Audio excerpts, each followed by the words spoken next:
DPR RI menyetujui rancangan undang-undang atau RUU tentang perubahan atas UU Nomor 34 Tahun 2024 tentang Tentara Nasional Indonesia (UU TNI) menjadi prolegnas prioritas 2025. Menteri Hukum Supratman Andi Aktas memastikan bahwa TNI tidak akan memiliki kewenangan penegakan hukum nantinya.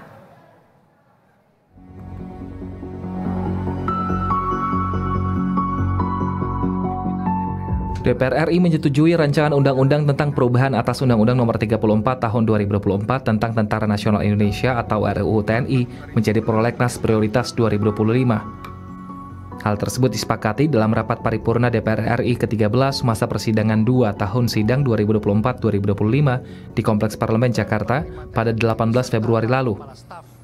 Wakil Ketua DPR RI Adi Skadir selaku pimpinan sidang menyatakan pihaknya telah menerima surat Presiden terkait dengan penunjukan wakil pemerintah untuk membahas RUU TNI ini.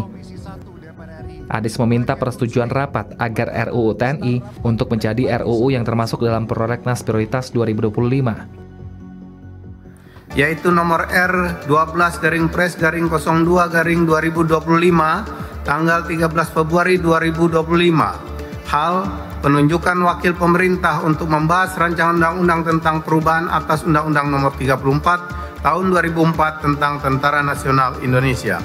Untuk itu kami meminta persetujuan rapat paripurna hari ini terhadap RUU tersebut diusulkan masuk pada program legislasi nasional RUU prioritas tahun 2025. Apakah dapat disetujui?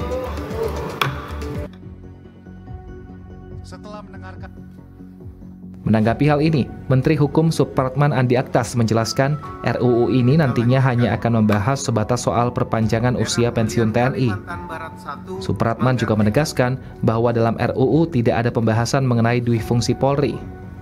Menteri Hukum ini juga menjelaskan RUU TNI kembali masuk ke dalam program legislasi pada periode ini dikarenakan menyesuaikan beberapa perubahan nomenklatur yang terjadi dalam pemerintahan.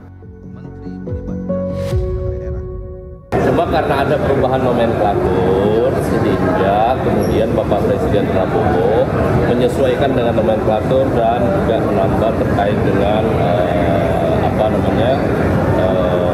orang yang ditunjuk mewakili Bapak Presiden. Jadi ini adalah sebuah proses carryover dalam rangka pembahasan undang-undang. Jadi poin ditekankan sebetulnya dalam RUU ini sebenarnya sama dengan yang lalu, nggak ada yang berubah, ya nggak ada yang berubah. Jadi dulu inisiatif DPR, surprise-nya sudah turun, timnya juga sudah dibahas oleh pemerintah dan dulu dikoordinasikan oleh Menko Polhukam dulu. Nah sekarang kan nomenklaturnya berubah menjadi Menko Polkam. Nah, karena itu terkait dengan poin-poin yang ada di dalam nanti bisa dicek tentang usulan revisi Undang-Undang TNI, tidak ada bedanya dengan yang lalu. Karena ada kekhawatiran bahwa revisi Undang-Undang TNI ini berkaitan dengan ada tugas kewenangan penindakan yang diambil oleh TNI seperti yang dilakukan oleh Polri. Saya rasa tidak ada ya, itu tidak ada. Nanti prinsipnya adalah menyangkut soal perpanjangan usia pensiun, ya, karena sekarang pegawai negeri sipil itu sudah pensiunnya 60 tahun.